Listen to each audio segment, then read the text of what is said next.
हमारे साथ समाजवादी पार्टी से लोकसभा सांसद धर्मेंद्र यादव जी खास बातचीत के लिए मौजूद। धर्मेंद्र जी, अखिलेश जी ने एक ट्वीट किया है और कहा कि पीडीएस समाज अब अन्याय नहीं सहेगा। पंकज चौधरी जी को राज्य का अध्यक्ष बना दिया गया और नवीन जी को जो है राष्ट्रीय अध्यक्ष बना दिया गया और पंकज जी तो सीनियर नेता हैं, क्या कहेंगे? पंकज जी निश्चित तौर पे बहुत अनुभवी और सीनियर लीडर हैं। अब उनका दुर्भाग्य या गुनाह इतना ही है कि वो बैकवर्ड बिरादरी में पैदा हुए।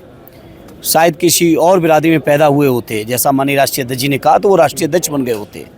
क्योंकि बीजेपी के लोग पिछड़ों को, दलितों को कभी सर्वोच्च पद नहीं दे सकते, कभी उनकी सर्वोच्चता को स्वीकार नहीं कर सकते। ये बीजेपी के लोगों की मानसिकता है और शायद इसीलिए इतने अनुभवी नेता को प्रदेश अध्यक्ष और कम अनुभवी या अनुभवहीन नेता को राष्ट्रीय अध्यक्ष बनाया गया है। लेकिन बीजेपी के कुछ नेता कह रहे हैं कि समाजवादी पार्टी राजनीति कर रही है।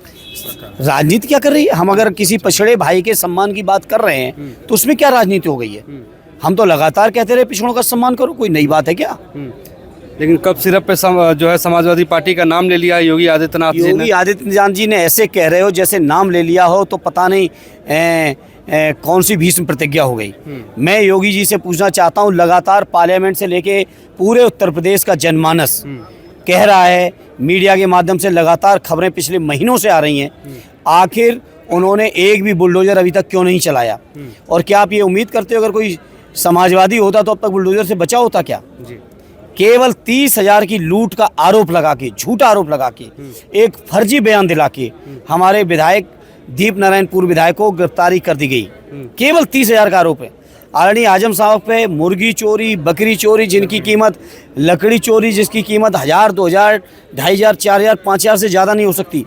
इतने अनुभवी नेता जो 10 बार के विधायक, 4-5 बार के मंत्री, राज्यसभा के सांसद, लोकसभा के सांसद, उनके ऊपर इतना छोटा और फर्जी आरोप लगा के पूरे के पूरे परिवार को परेशान कर रखा है।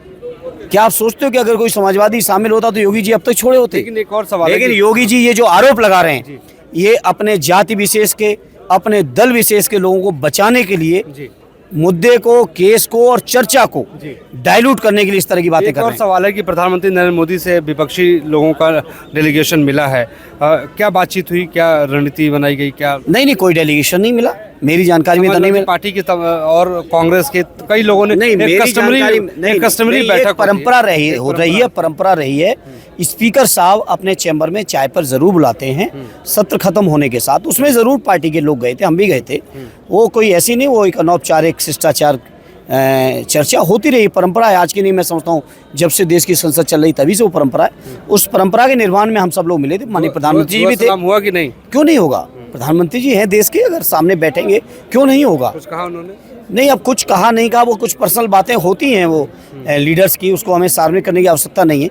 लेकिन हाँ, ये एक शिष्टाचार रहता है। माननीय स्पीकर जी के निमंत्रण पर सभी दल जाते हैं और हमारे दल भी गया था। Thank you so much. Dharmendra Yadav हमसे खास बातचीत कर रहे थे। संसद भवन से मोहित राज दुबे, एबीपी न्यूज़, दिल्ली।